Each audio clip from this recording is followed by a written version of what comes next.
Ustaz, pertanyaan berikutnya. Apakah ada amalan yang dapat menundukkan kita terhadap duniawi? Jika ada, bagaimana cara mengamalkannya agar kita bisa istiqomah mengamalkannya? Doa hati kita lemah. Kita ini lemah melihat dunia, melihat harta banyak tertarik, melihat wanita cantik tertarik, melihat banyak hal, melihat jabatan terpedaya. Banyak, kita ini lemah hati kita. Oleh karenanya yang mengatur hati kita Allah Subhanahu wa taala. Maka berdoa kepada Allah seperti doa Nabi sallallahu alaihi wasallam, wala tajal musibatana fi dinina wala tajal dunya akbaru hammina. Ya Allah, jangan kau jadikan musibah menimpa agama kami. Musibah dunia oke lah, tapi agama jangan sampai tadi rajin salat enggak jadiin salat, tadinya baca Quran enggak baca Quran, tadinya salat malam enggak salat malam, tadinya sedekah jadi pelit, semuanya musibah agama. Wala tajal musibatana fi dinina wala taj'alid dunya akbar hammina. Dan jangan kau jadikan ya Allah, jangan kau jadikan dunia sebagai cita-cita kami. Wala mabalagha ilmina, bukan sebagai tujuan ilmu kami. Jadi ketika kita berdoa seperti itu, insyaallah orientasi kita akhirat. Tapi kita tadi namanya hati lemah, kita harus sering memperbaiki diri. Muhasabah. Ini saya begini dunia atau akhirat? Tanya sama diri kita sebelum kita inilah ada proyek inilah dunia atau akhirat niatnya. Ya. Kalau niat untuk akhirat lanjut, kalau dunia sudahlah. Sudah banyak dunia saya.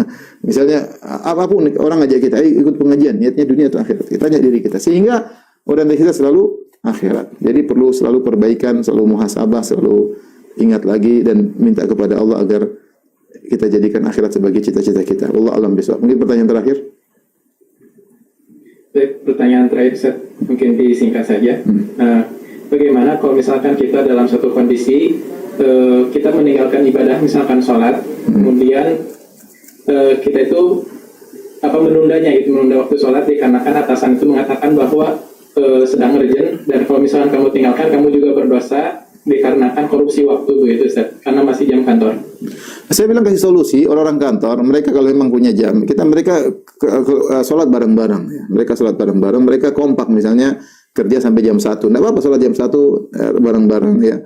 Kemudian sholat bareng, tapi berjamaah bareng-bareng, itu solusi. Tidak harus kemudian kalau memang jam kantor urgent ya sudah kita sholat bareng-bareng jam 1, ditunda tidak jadi masalah, yang penting sama-sama sepakat. Kita pun di Madinah seperti itu. Kita di Madinah ada masjid di kampus, masjid utama namanya Masjid Syekh bin Baz rahimahullahu taala. Di azan sebagaimana jadwal yang ada.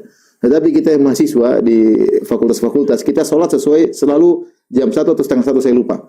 Karena kita terikat dengan jadwal jadwal hissah, yaitu jadwal SKS atau jadwal pelajaran yang tidak pernah berubah.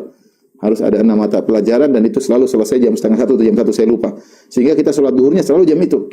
Ya, karena kalau kita mengikuti masjid, akhirnya kan berubah-ubah masjid. Apalagi ada musim panas, musim dingin, masjid duhur bisa jadi cepat, itu bisa jadi terlambat. Nah, kita sholatnya selalu pada waktu yang kita sepakati, kita berjamaah bareng-bareng di mushola yang ada di fakultas. Itu salah satu solusi sehingga tidak perlu kita bertengkar sama pimpinan. Wallahu a'lam bishawab. Demikian saja apa yang saya sampaikan.